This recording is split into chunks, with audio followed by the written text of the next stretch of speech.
Book 7, the Book of Yoga, Canto 2, the Parable of the Search for the Soul, page 485. Our larger being sits behind cryptic walls.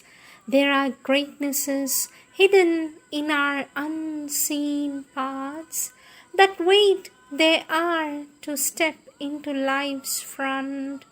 We feel an aid from deep indwelling gods. One speaks within, light comes to us from above. Our soul from its mysterious chamber acts, its influence pressing on our heart and mind, pushes them to exceed their mortal selves.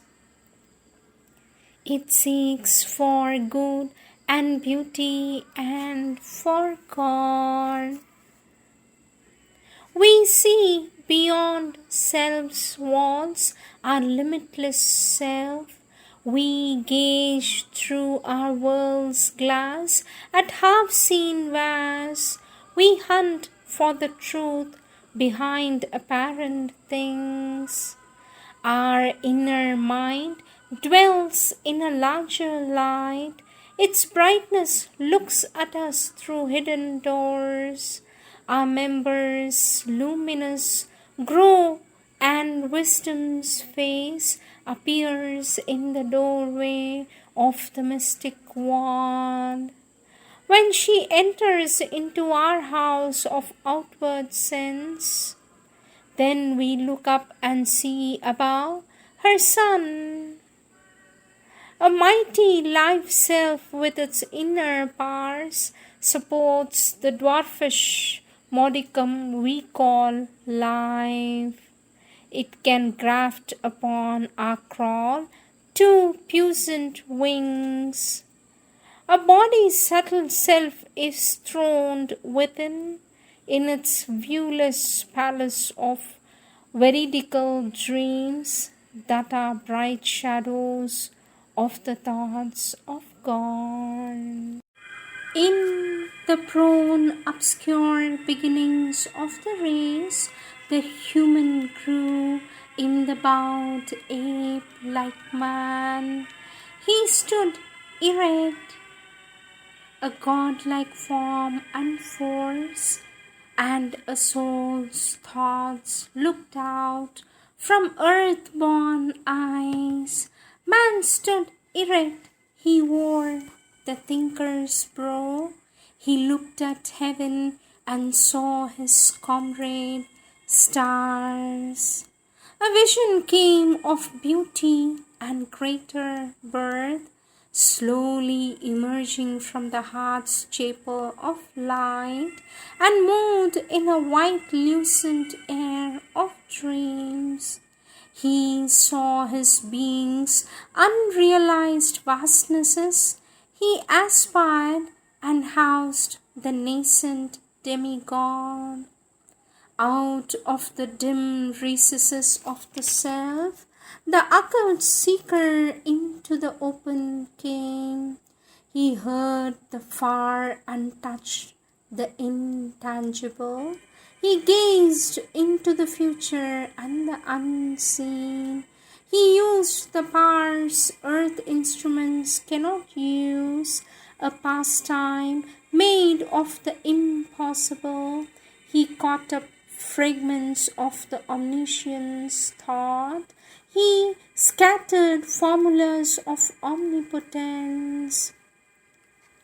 Thus man, in his little house, made of earth's dust, grew towards an unseen heaven of thought and dream, looking into the vast vistas of his mind on a small globe dotting infinity.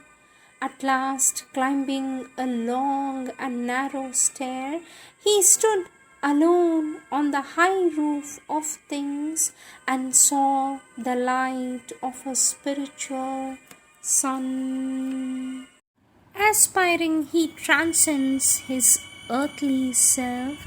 He stands in the largeness of his soul, newborn, redeemed from encirclement by mortal things, and moves in a pure, free spiritual realm, as in the rare breath of a stratosphere, a last end of far lines of divinity. He mounts by a frail thread to his high source. He reaches his fount of immortality. He calls the Godhead into his mortal life. All this the Spirit concealed had done in her. A portion of the mighty Mother came into her as into its own human part. Amid the cosmic workings of the gods, it marked her, the center of a wide-drawn scheme, dreamed in the passion of her far-seeing spirit, to mold humanity into God's own shape and lead this great blind struggling world to light, or a new world discover or create. Earth must transform herself and equal heaven, or heaven descend into earth's mortal state.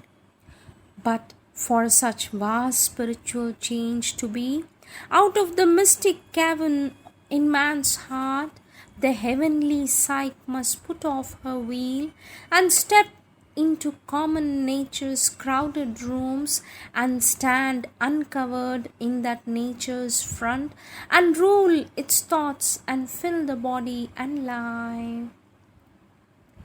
Obedient to a high command, she sat.